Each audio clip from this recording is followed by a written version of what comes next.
evening, everybody. Welcome to Israel's Church of Living God Q&A. I'm Brother Rodney, and Brother Rob will be reading today, and Brother Terrell is on the stream. Okay, we're going to first deal with a lesson called The Lord's Kingdom Will Be on the Earth. The Lord's Kingdom will be on the earth. You know, a lot of people don't realize that there's two kingdoms. You got the Lord's kingdom, and then you got the Father's kingdom. And not only that, the kingdom will be on the earth. You won't be going up to heaven. The kingdom will be right here. Let's go first to John, the 7th chapter, and we're going to pick it up at verse 28. John 7 and 28. Go ahead and read it. Then cried Jesus in the temple as he taught, saying, You both know me, and ye know whence I am. And I am not come of myself.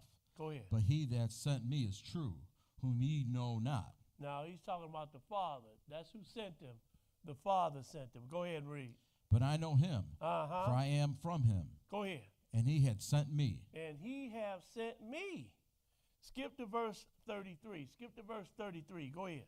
Then said Jesus unto them, Yet a little while am I with you, and then I go unto him that sent me. Now he said, I'm going to be with you a little while, and then I'm going to go back to him that sent me. Go ahead and read. Ye shall seek me, and shall not find me. And where I am, thither ye cannot come. And you're going to seek me, and you're not going to find me. So where I am, you cannot come. So where I'm going, you cannot go, you cannot come there. He said it plainly to them in the 13th chapter of John, where I go, you cannot come. Go ahead and read. 35. Then said the Jews among themselves, Whither will he go? That we shall not find him. Go ahead. Will he go unto the dispersed among the Gentiles? Now, wait a minute. Was he with the dispersed among the Gentiles at first? No. He said, I'm going to the one that sent me. The dispersed didn't send him. So they didn't even understand what he was saying. He said, I'm going back to the one that sent me. Now they like, well, is he going among the dispersed, among the Israelites that were dispersed, among the Gentiles? What is he talking about? Go ahead and read. And teach the Gentiles? What manner of saying is this that he said? Ye shall seek me and shall not find me. Go ahead. And where I am, thither ye cannot come. You're going to look for me, and you're not going to find me. And where I am, you cannot come. Now, where is he talking about? Where I am, you cannot come. First, let's go to Revelations, the 3rd chapter. Revelations 3. And we're going to pick it up at verse 20. Revelations 3 and 20. Because I said earlier, there's two different kingdoms. You got Jesus' kingdom, and then you got the Father's kingdom. And I'm not talking about the one that's up in heaven right now. But let's read this real quick. 3 and 20. Go ahead and read it. Behold, I stand at the door and knock. If any man hear my voice and open the door, I will come into him and will sup with him, and he with me. Go ahead. To him that overcometh will I grant to sit with me in my throne. Stop right there. He said, he that overcometh will I grant to sit with me in my throne. See, the Lord's got a throne. He's got a kingdom that's coming. Go ahead and read. Even as I also overcame and am sat down with my Father in his throne. Oh, so the Father's got a throne too, but that throne is in heaven. That throne is in. So we're dealing with two different thrones, two different kingdoms right here. Go ahead and read. He that hath an ear, let him hear what the Spirit saith unto the churches. Now, so you got to have an ear to hear this. You got to have an ear. Let's go to Luke, the 23rd chapter, Luke 23. Luke 23, and we're going to pick it up at verse 32. Luke 23 and 32. See, the Lord's got his own kingdom. And he's going to rule for 1,000 years before the Father comes down from the kingdom that the Father and Jesus are in right now. Luke 23 and verse 33. Go ahead and read it. And there were also 2 other malefactors led with him to be put to death. And when they were come to the place which is called Calvary, there they crucified him, and the malefactors, one on the right hand and the other on the left. Then said Jesus, Father, forgive them, for they know not what they do. See, the Lord was being merciful even as they were crucifying him. He was pleading for the people already, but go ahead and read. And they parted his raiment and cast lots. Go ahead. And the people stood beholding, and the rulers also with them derided him, saying, He saved others, let him save himself, if he be Christ, the chosen of God. Skip to verse 39. Go ahead and read. And one of the malefactors which were hanged railed on him, saying, If thou be Christ, save thyself. If you be Christ, then save yourself. Now here it is. They were waiting for Christ to come, and he's right there with them, and they still didn't know who he was. So one of them started railing on Jesus or talking smack to him, right? Saying, if you be the Christ, save yourself and us too. Go ahead and read. But the others answered, rebuking him, saying, Dost now thou fear God? He said, don't you fear God? This is the other one that's on the cross with him. He said, don't you fear God, man? Go ahead and read. Seeing thou art in the same condemnation? And we indeed justly, for we receive the due reward of our deeds. See, we getting punished for what we have done. So we are owed this. Go ahead and read.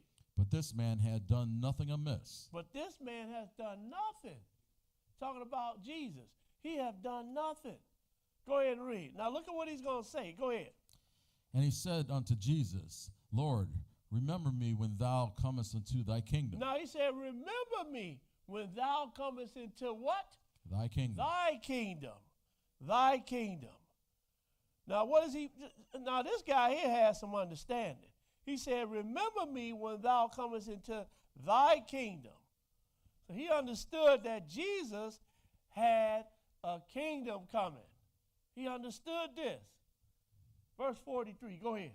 And Jesus said unto him, Verily I say unto thee, go ahead. Today shalt thou be with me in paradise. Now, some people look at this and say, well, see, the thief, he went, or the other malefactor, he went to the heaven with Jesus.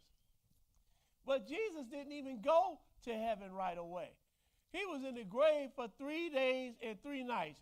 Let's show you. Let's go to Matthew, the 12th chapter, Matthew 12. Jesus didn't even go straight to heaven. He was in the grave for 3 days and 3 nights. So if he didn't go straight to heaven, how did the malefactor, how did he go to heaven? How did he go? He up there by himself. Jesus still down on the earth. Matthew 12 and 38. Matthew 12 and 38. Go ahead and read. Then certain of the scribes and of the Pharisees answered, saying, Master, we would see a sign from thee. But he answered and said unto them, An evil and adulterous generation seek after a sign, and there shall no sign be given to it but the sign of the prophet Jonas. I'm going to give you the sign of the prophet Jonas. What did he say? Go ahead. For as Jonas was 3 days and 3 nights in the whale's belly, so shall the Son of Man be 3 days and 3 nights in the heart of the earth. Now, so that is pretty clear right there, right?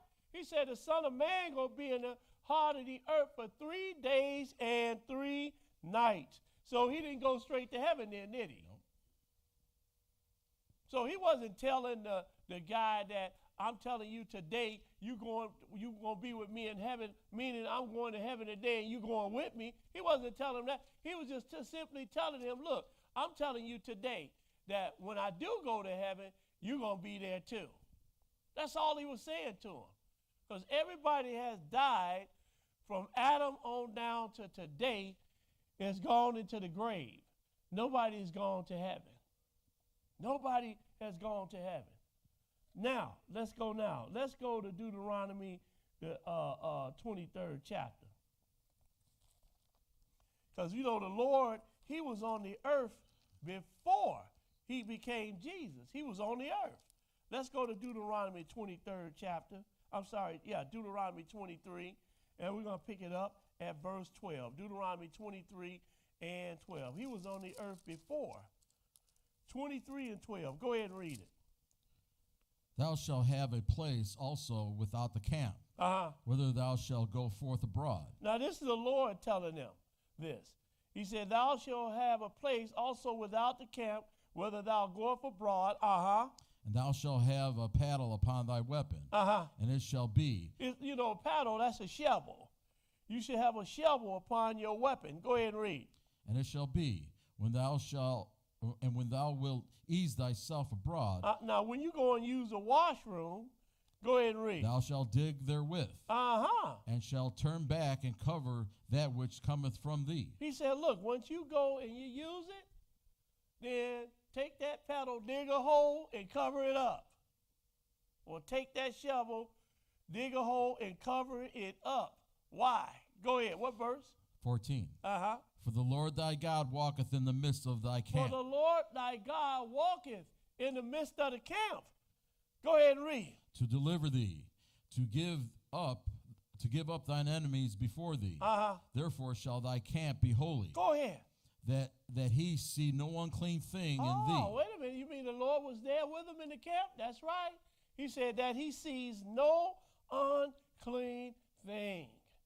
Finish that. And turn away from thee. And turn away from thee. So the Lord was walking around in the midst of the camp with them. That's why he said, go put a shovel on your weapon, dig a hole. When you use it, then you cover it up, because I don't want to see no unclean thing, because I'm walking around in the midst of the camp. So he was on the earth at this time. Let's go to Isaiah the 44th chapter. Isaiah 44. Isaiah 44, and then we're going to pick it up at verse 6. Isaiah 44 and 6. Now look at what Isaiah is calling the Lord right here. Go ahead and read. Thus saith the Lord, the King of Israel. The King of Israel. What else is he? Go ahead. And his Redeemer, the Lord of hosts. And the Redeemer, the Lord of hosts. Go ahead and finish that. I am the first. I am the last. And besides me, there is no God. Skip to verse 21. Skip to verse 21. Go ahead. Remember these, O Jacob and Israel, for thou art my servant. I have formed thee.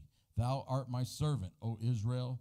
Thou shalt not be forgotten of me. I have blotted out as a thick cloud thy transgressions, as a cloud thy sins return unto me. For I have redeemed thee. I have redeemed thee. So we're looking at the Redeemer right here, right? He said, I have redeemed thee. Sing, O ye heavens, for the Lord hath done it. Shout, ye lower parts of the earth. Break forth into singing, ye mountains, O forest, and every tree therein. For the Lord hath redeemed Jacob. For the Lord hath redeemed Jacob. And glorified himself in Israel. Thus saith the Lord, thy Redeemer, and he that formed thee from the womb. Go ahead. I am the Lord that maketh all things, that stretcheth forth the heavens alone, that spreadeth abroad the earth by myself. I spread it abroad the earth by myself. Now, let's go to Job, the 19th chapter, Job 19. He called him the Redeemer, right? Thus saith the Lord, the Redeemer. Job, the 19th chapter, and we are going to pick it up at verse 25. Job 19 and 25. Go ahead and read. For I know that my Redeemer liveth. Now listen what he's saying now. He said, I know that my Redeemer liveth. And we know that the Lord God is the Redeemer, right? Right. Go ahead and read. And that he shall stand in the latter days upon the earth. Wait a minute.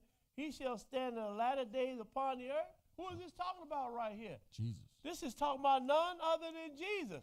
And we know that he's talking in time, because look at what else he's going to say. Go ahead and read. And though after my skin worms destroy this body, Uh-huh. yet in my flesh shall I see God. Now he said, look, the worm's going to destroy this, but in other words, I'm going to die. But he said, yet in my flesh will I see God. Verse 27, go ahead. Whom I shall see for myself, Uh-huh. and mine eyes shall behold, and not another. Go ahead. Though my reins be consumed So within now, me. in order for him to do this, if his reins going to be consumed and, his flesh going to be destroyed and all this, then he's got to be talking about a future time then, right? Right. But he said, I know my Redeemer liveth, and his feet shall stand upon the earth in the latter day on the earth. And he is talking about none other than Jesus. Now, let's go to John the 14th chapter. John, now look at what the Lord is saying right here. A lot of people miss this. They miss this. Remember what Jesus said. He said, where I go, you cannot come. You cannot come. John 14 and verse 1. John 14 and 1. Go ahead and read it. Let not your heart be troubled. Uh-huh. Ye believe in God, believe also in me. Uh-huh.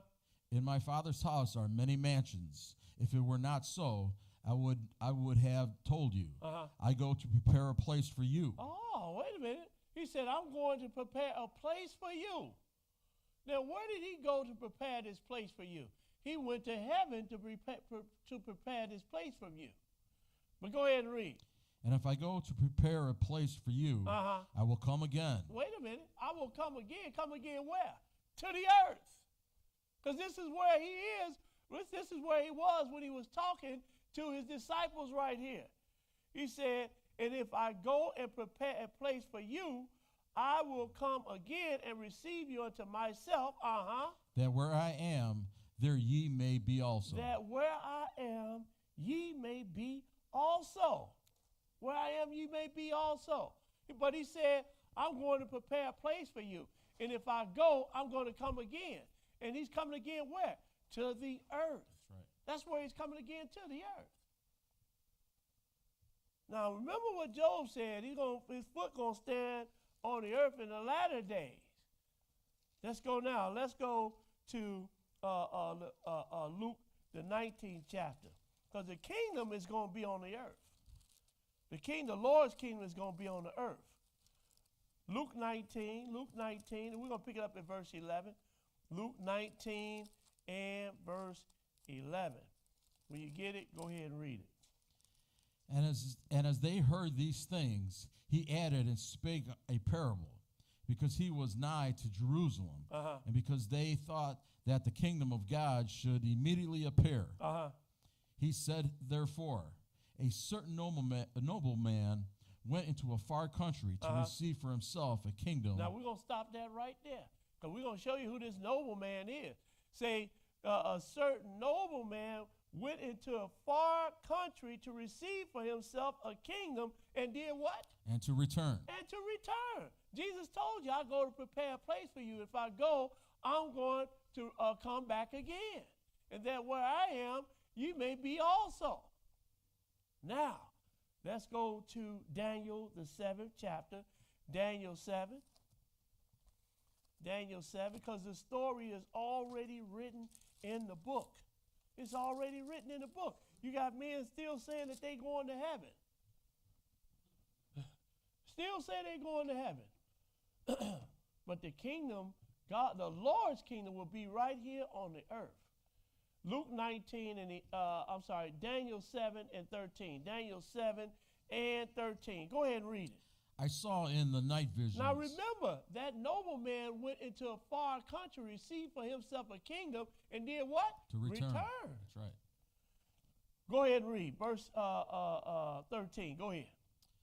I saw in the night visions, and behold, one like the Son of Man came with the clouds of heaven, and came to the Ancient of Days. Go ahead. And they brought him near before him. Now he came, who is the Son of Man? That is Jesus. He came to the Ancient of Days.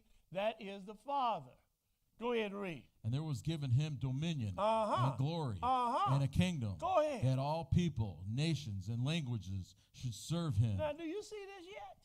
No. Because, some people say, well, the kingdom is here already. It is. Because all nations not serving and obeying the Lord. are you talking about? And there was given him dominion and glory and the kingdom that all people and nations and language should serve him. Go ahead and read. His dominion is an everlasting dominion, Uh-huh. which shall not pass away. Go ahead. And his kingdom, that which shall not be destroyed. That nobleman went into a far country to receive for himself a kingdom and to return, right? That's right. So now we see who this nobleman is now. It is none other than Jesus. So he received the kingdom, right? So let's see him returning. Skip down to verse 27. Go ahead and read. And the kingdom and dominion and the greatness of the kingdom under the whole heavens shall be given to the people of the saints of the Most High, whose kingdom is an everlasting kingdom. Go ahead. And all dominions shall serve and obey him. Now you see what the kingdom is going to be? Under the whole heaven.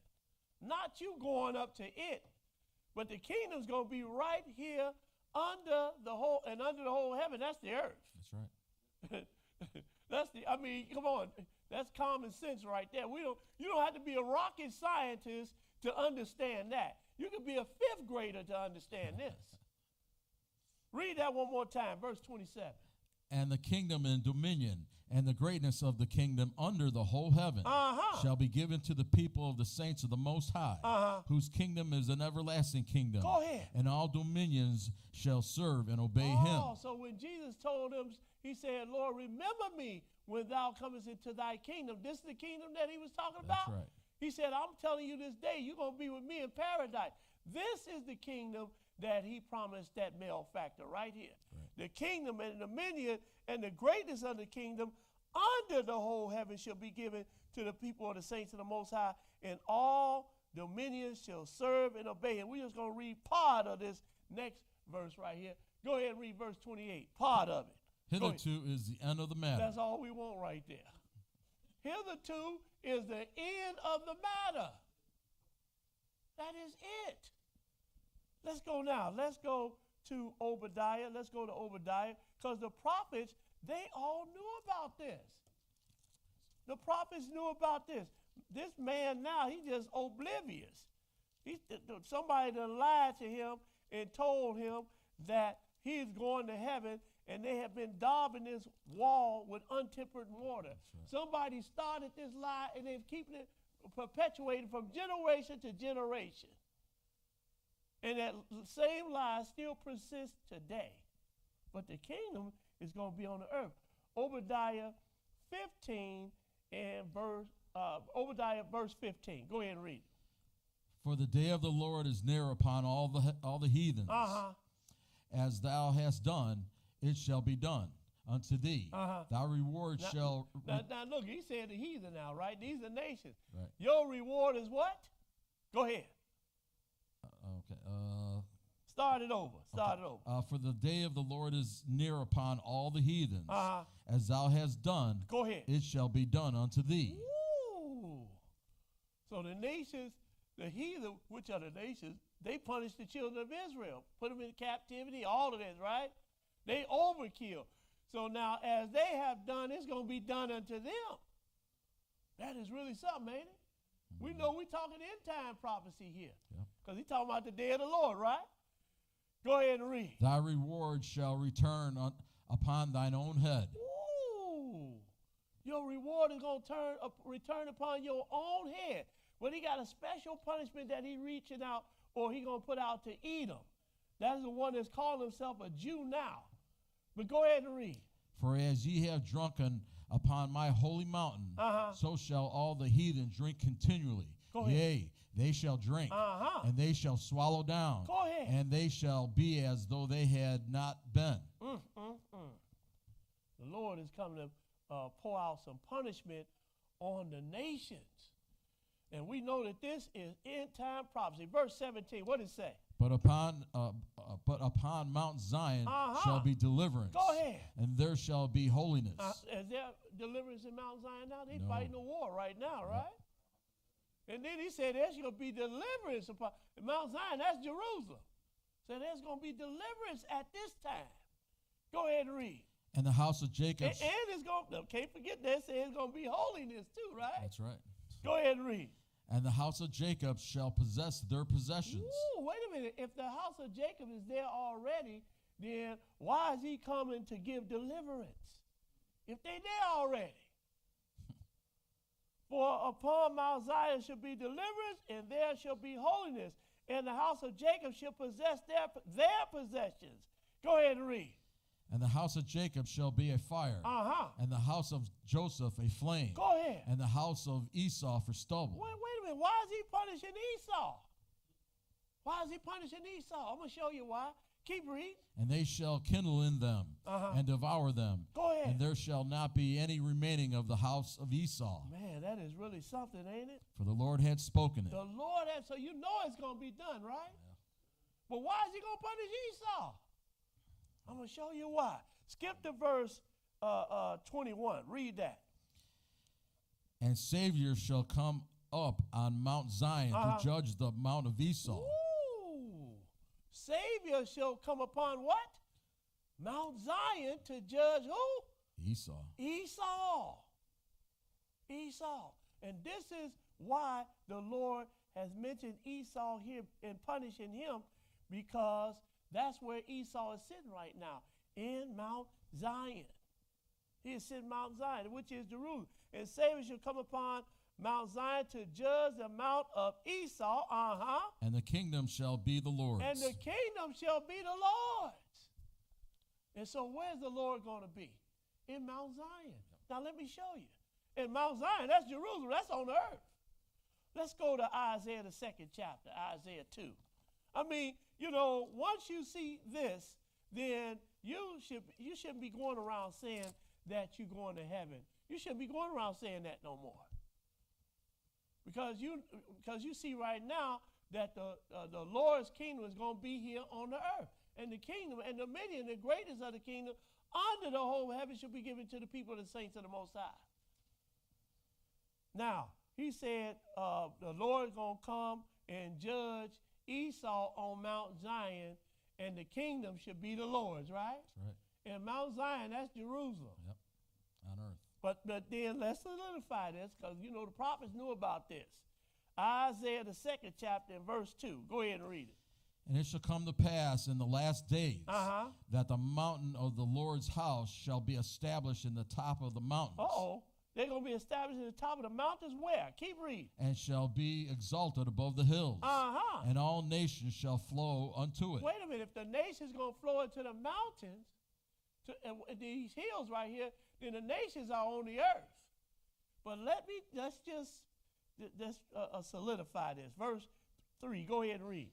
And many people shall go and say, Come ye, let us go up to the mountain of the Lord, to the house of God of Jacob. The God of Jacob. Go ahead and read. And he will teach us of his ways, and we will walk in his paths. For out of Zion shall go forth the law. Ooh, for out of Zion. This is where the Lord's house going to be, in Zion. Go ahead and read. And the word of the Lord from Jerusalem. And the word of the Lord from Jerusalem. And so we know that this is end time. Read that verse 4. Go ahead. And he shall judge among the nations, and shall rebuke many people. Now wait a minute. He judging among the nations still after he has come to Mount Zion and set up his house in Mount Zion? This is where the Lord's headquarters is going to be, in Jerusalem. He said, he shall judge among the nations and shall rebuke many people. And they shall beat their swords into plowshares. Oh, wait a minute. They're going to beat their swords, their war equipment into plowshares. That plowshares, that's for planting and farming, right? Go ahead and read. And their spears into pruning hooks. Nation shall not lift up sword against nation. Go ahead. Neither shall they learn war anymore. Neither shall they learn war anymore. So where's the Lord's kingdom going to be? On the earth. I mean, there's so many more scriptures that I could have went to. I just, cut it right here. We're going to cut it right here. Now, one of the questions has been asked. We got somebody online? Go ahead. What they got? So we have a question on YouTube from Sister Janet Cruz. What's up, sis? Hey, sis. So she says, the Lord's Prayer says, "Thy kingdom come, thy will be done in earth as it is in heaven." So her question is, everything that we practice now, will that be the same things we practice in the kingdom? Everything that we practice now, will that be the things that we practice in the kingdom? Like I'm guessing she means like the holy days and things Well, of that nature. well, I'll tell you what, let's go over to Ezekiel, the 45th chapter. Let's go to Ezekiel. I think that's Ezekiel 45. Ezekiel 45 and let's see, verse, is it Ezekiel 45 or 44? It might be 44. Let's go.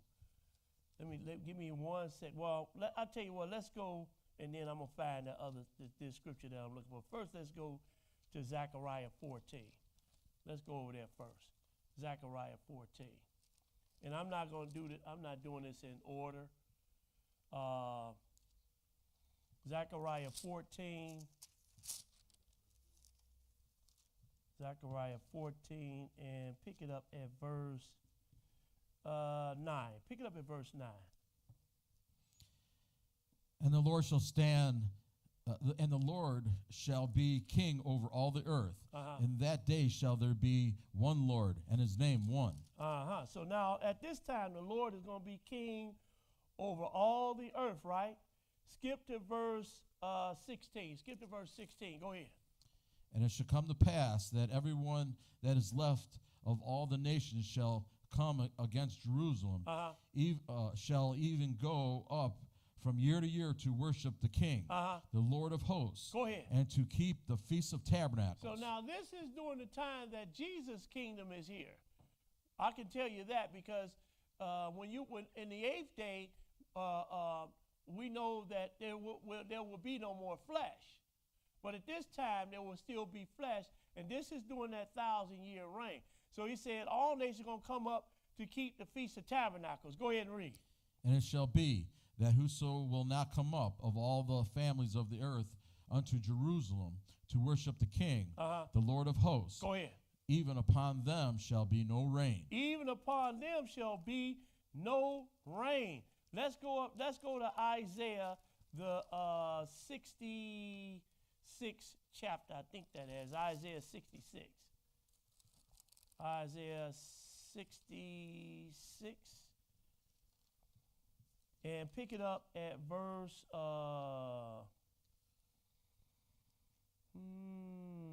pick it up at verse 19, I think it is. Is it, wait a minute. Wait a minute, it might be 23. 60. Is it 23? Yeah. Yeah, that's it. But we're going to pick it up at verse 20.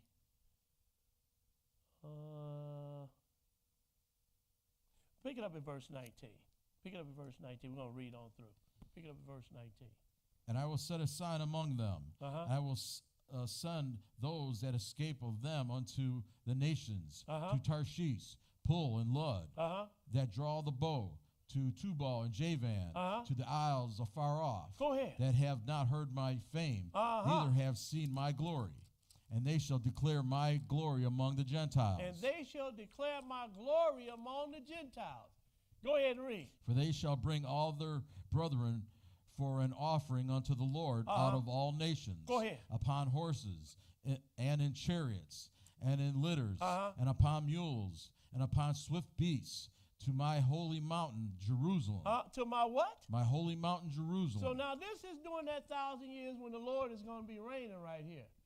So he said, and they shall bring all your brethren for an offering unto the Lord out of all nations upon horses and chariots, and in litters, and upon mules, upon swift beasts to my holy mountain, Jerusalem. Saith the Lord. Go ahead. As the children of Israel bring an offering in a clean vessel unto the house of the Lord. Go ahead. I will also take of them for priests and for Levites, saith the Lord. So now the Lord is going to reestablish the Leviticus priesthood at this time. Go ahead and read. And as for new heavens and the new earth, which I will make, Go ahead. shall remain before me, saith the Lord. So shall your seed and your name remain. And it shall come to pass that from one new moon to another, and from one Sabbath to another, shall all flesh come to worship before me. Oh, so we're going to saith the still be Lord. keeping the Feast of Tabernacles, still be keeping the Sabbath day, Yep. during that 1,000 years. Now, let me see if I can find this real quick. Ezekiel, I think it must be Ezekiel 44. Ezekiel 44. No, I'll keep thinking Ezekiel 45. I keep thinking Ezekiel 45. Let's see. Ezekiel 45 and verse offering, because it talks about us during this same time keeping the Lord's Passover. Okay, let's Ezekiel 45. Prince and the Prince, brother. Huh? 43 and 2. Moons and prepare. Hold on 1 second.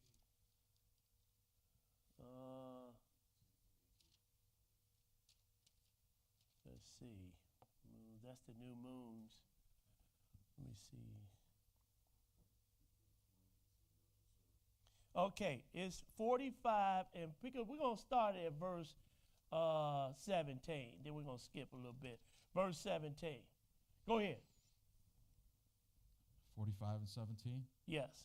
And it shall be the prince's part to give burnt offerings and meat offerings and drink offerings in the feast. Go ahead. And in the new moons. In the feast and in the new moons and what else? And in the Sabbaths.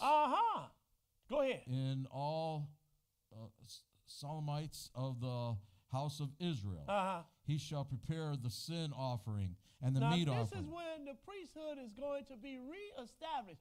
The Leviticus priesthood. Go ahead and read.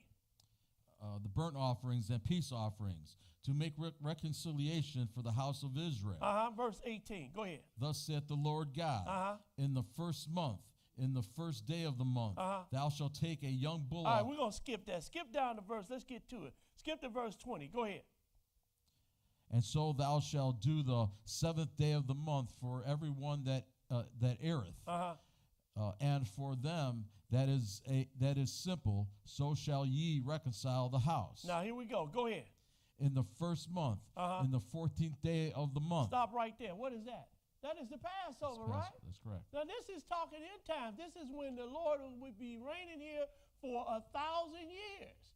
This is the Lord's kingdom. What we just got through reading about. In the first month, in the 14th day of the month, ye shall have what? A Passover. I'll keep reading. A feast of 7 days. Now, what's the feast of unleavened bread? Keep reading. Unleavened bread shall be eaten. For the feast of 7 days, unleavened bread shall be eaten. And upon that day shall the prince prepare for himself and for all the people of the land a bullock for a sin offering. 7 days of the feast shall ye prepare a burnt offering to the Lord, even to the Lord, 7 bullocks and 7 rams without blemish. Skip down to verse 25. Go ahead. In the 7th month, in the 15th day of the month. Now, what is that? That is the Feast of Tabernacles, right? Right. Now, this is talking end time when the Lord has returned to the earth and is reigning for 1,000 years. He said in the 7th month, in the 15th day of the month, which is the Feast of Tabernacles. Go ahead and read. Shall he do the like in the feast of the 7 days, according to the sin offering, according to the burnt offering, according to the meat offering, and according to the oil. There you go. So we will be doing some of the things, or keeping some of the feasts and the holy days that we are keeping right now. If that's what she's asking, I believe that's what she's asking. I hope that I hope you got some understanding from that and answered your question. Now, do we still have to have fringes? No, we don't still have to have fringes. I know, but I'm going to say this. If that's what's going to make you remember to keep the Lord's commandments, then by all means, we wear them all over. Because the Lord, by any means necessary, it's going to make you remember to But do we have to have them? No, we don't have to have them. First, let's go to Deuteronomy 22. Deuteronomy 22, and we're going to pick it up at verse 11. Deuteronomy 22 and 11. Deuteronomy 22 and 11. Go ahead and read that. Thou shalt not wear a garment of divers sorts, as of woolen and linen together. Thou shalt make thee fringes upon the four quarters of thy vesture. He said, you shall make you fringes upon the four quarters of thy vesture. Wherewith thou coverest thyself. Wherewith thou coverest thyself. Now, what are fringes? What are fringes? We're going to read this right here. What is a fringe? The tassel of twisted cords. The tassel of twisted cords. Fastened to the outer garments of Israelites to remind them of their obligations as Israelites. Now this is fringes are some tied tassels to your clothes. They go to like the end of your clothes and they go around. Say if you got on a shirt or a sweatshirt or whatever, and the fringes go around your shirt. And for the women, around their dress at the bottom. Those are fringes. Now, do we have to wear them though? Let's go to Numbers, the 15th chapter, because this was to remind them of their obligations that they had to do. Now let's find out what they had to do, what the fringes were actually for. Numbers 15. Numbers 15 and 37. What was these fringes actually for? 15 and 37. Numbers. When you get it, brother, go ahead and read. And the Lord spake unto Moses, saying, Speak unto the children of Israel, and bid them that they make them fringes in the borders of their garments throughout their generations, and that they put upon the fringes of the borders a ribbon of blue. So now they had to wear blue fringes around their garments, right? Go ahead and read. And it shall be unto you for a fringe, that ye may look upon it, and remember all the commandments of the Lord. Stop right there. You see that? So this is what the blue fringes were for, so that you can remember the commandments of the Lord, the 10 Commandments. So now if you need the blue fringes for you to remember the 10 Commandments of the Lord, then by all means, put them on. Put them all over you. But do we have to have them? No, because I'm going to show you why. We don't have to have fringes. Read that again, Brother Rob. What verse? 39. And it shall be unto you for a fringe, that ye may look upon it, and remember all the commandments of the Lord, and do them. Go ahead. And that ye seek. Not just look at them, but do them. That's right. Go ahead and read. Seek not after your own heart, and your own eyes, after which ye used to go a whoring, that ye may remember and do all my commandments. Go ahead. And be holy unto God. And be holy unto God. So this is what the blue fringes were for. For the men and women to remember to keep the 10 Commandments of the Lord, to make them holy. Now, let's go to Psalm 111. Psalm 111. And we're going to pick it up at verse 9. Psalm 111 and 9. Because, the commandments are forever. I don't care what nobody says. The commandments are forever. 111 and 9. Go ahead and read that. He sent redemption unto his people. He hath commanded his covenant forever. He hath commanded his covenant forever. Holy and reverend is his name. Now he's going to tell you what this covenant is. Go ahead and read. The fear of the Lord is the beginning of wisdom. A good understanding have all they that do his commandments. A good understanding have they all that do his commandments. His praise endureth forever. So now this is the covenant that we are talking about. It is the 10 Commandments. This is what we are talking about. Let's go now. Let's go to Jeremiah, the 31st chapter, Jeremiah 31. And we're going to pick it up at verse 31. Jeremiah 31 and verse 31. Jeremiah 31 and 31. When you get it, brother, start reading. Behold, the days come, saith the Lord, that I will make a new covenant with the house of Israel and with the house of Judah. Go ahead. Not according to the covenant that I made with their fathers in the day that I took them by the hand to bring them out of the land of Egypt, which my covenant they break, although I was a husband unto them, saith the Lord. So now they broke the first covenant. But are we talking about the covenant as it pertains to the commandments? No. We're not talking about the covenant as it pertains to the commandments. The law is still good. So now you had a covenant that the Lord made with Moses, and then you had a second covenant that God made with Jesus, right? That's right. But does that do away with the commandments? No, that doesn't do away with the commandments. I know a lot of people would love for that to mean, for this to mean that. But the Lord is going to judge you according to his laws. But go ahead and read. What verse? 33. But this shall be the covenant that I will make with the house of Israel. After those days, saith the Lord, I will put my laws in their inward parts. Wait a minute. How is he doing away with the covenant of the Ten Commandments when he just told you, I'm going to put my laws in their inward parts?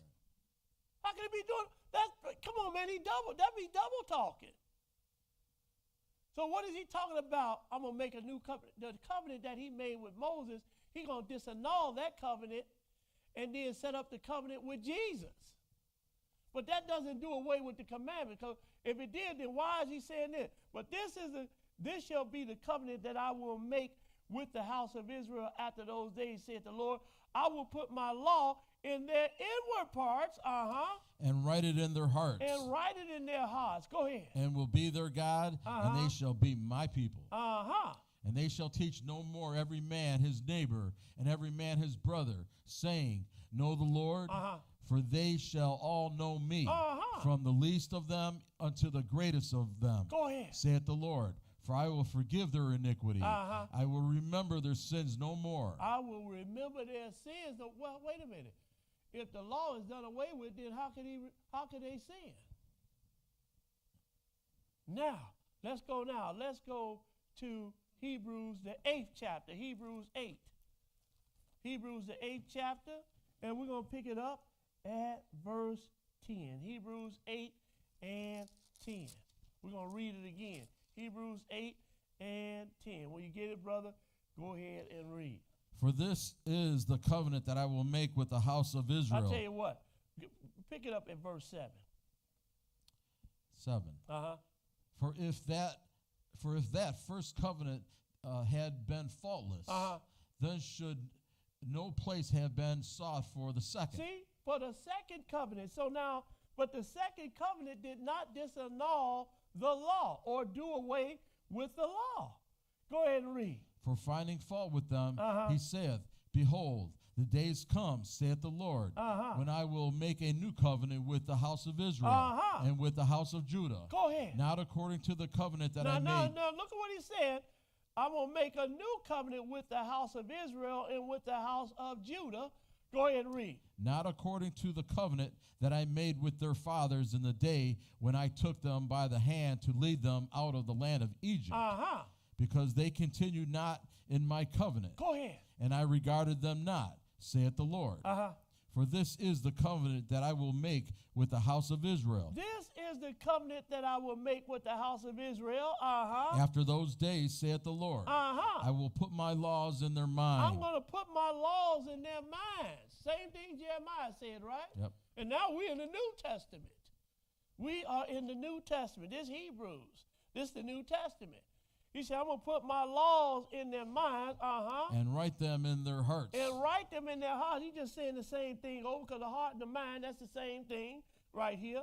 Go ahead and read. And I will be to them a God, and they shall be to me a people. Go ahead. And they shall not teach every man his neighbor and every man his brother, saying, Know the Lord, for all shall know me, from the least to the greatest. He said, they shall not teach every man his neighbor and every man his brother, saying, Know the Lord, for all shall know me, from the least unto the greatest. Verse 12, go ahead.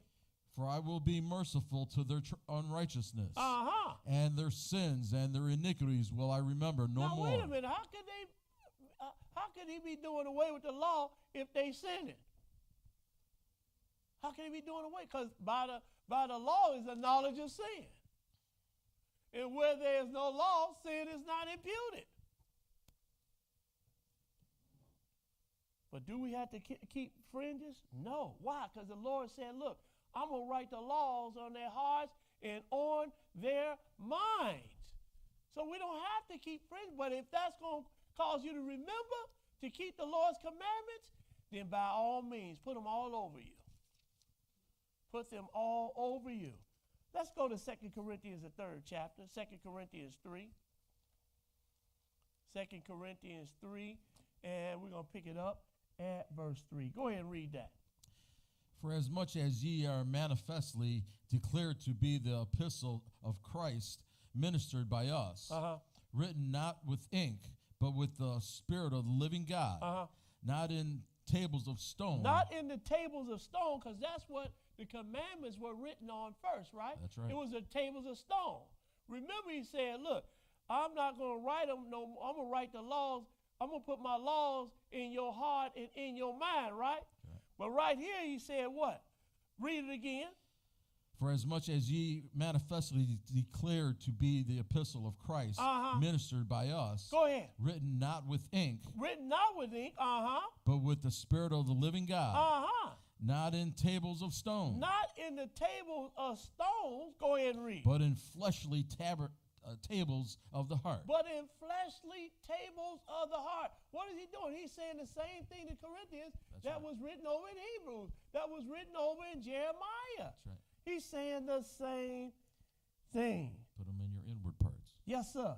Go ahead and read. Verse 4. And such trust have we through Christ to Godward. Skip to verse 6. Skip to verse 6. Go ahead and read. Who also hath made us able ministers of the New Testament. Oh, so he said he had made us able ministers of the New Testament. Go ahead and read. The new covenant. Go ahead and read. Not of the letter, but of the Spirit. But of the Spirit, For the letter killeth, but the Spirit giveth life. But if the ministration of the ministration of death, written and engraved in stone. Now, what is the ministration of death written in stone? He is talking about the 10 Commandments right here. Go ahead and read. Was glorious, so that the children of Israel could not steadfastly behold the face of Moses for the glory of his countenance, which glory was to be done away. How shall not the ministration of the Spirit be rather glorious? For if the ministration of the condemnation be glory, go ahead, much more doeth the ministration of the righteousness exceeding glory. So now he's just telling you about the covenants. He's telling you about the covenant that Moses established, or God established the covenant with Moses, and he's telling you about the covenant that God established with Jesus. And he's just calling them ministrations or administrations. You got two different ministrations right here. But he's talking about one excelling in glory over the other one. Which one excelling in glory over the other one? Jesus' administration or his testament excelleth Moses's. But does that do away with the commandments? No. That does not do away with the commandments. Go ahead and read. 10. For even that which was made glorious had no glory in this respect, by reason of the glory that excelleth. But by reason that the glory excelleth. Go ahead and read. For if that which is done away was glorious. Now, what was done away? That old covenant was done away. That old covenant was done away. Not the commandments, but the covenant that God established with Moses. Go ahead and read. Much more that which remaineth is glorious. Seeing then that we have such hope, we use great plainness of speech. Now, what do I mean by the covenant that he established with Moses? Well, under that covenant, you couldn't get eternal life. They sacrificed the blood, sacrificed the bulls and the goats, right, for the blood. But under this administration, which is Jesus' administration, can get you eternal life through his blood. But that doesn't do away with the commandments. That didn't do away with the commandments. Read that verse 12 again. Seeing then that we have such hope, we use great plainness of speech. Go ahead. And not as Moses, which put a veil over his face, that the children of Israel could not steadfastly look to the end of that which was abolished. Now, what was abolished? It was the old covenant under Moses. Jesus' covenant was established, but that did not do away with God's commandments. And what did he say? I'm going to put my laws in your hearts and in your minds so that you can remember. I'm going to put them in your mind. You're going to remember to keep the laws and commandments of God. So we don't have to wear fringes in order to remember to keep the commandments and the laws of God, because they're written right here in our hearts and on our minds. But if you need those fringes to remember, then by all means, you wear them. All right, I'd like to thank everybody for joining us here at Israel's Church of Living God Q&A. You can catch us every Sabbath. That's Saturday at 1:30 p.m. by going to our Facebook page, which is Israel's Church of Living God, or you can catch us live on our YouTube channel, which is ICOTLG. I'm sorry. IsraelsChurch.org. But our YouTube channel is ICOTLG 567. All right. Got a little tongue tied there. Thanks everybody for joining us. Shalom. Peace.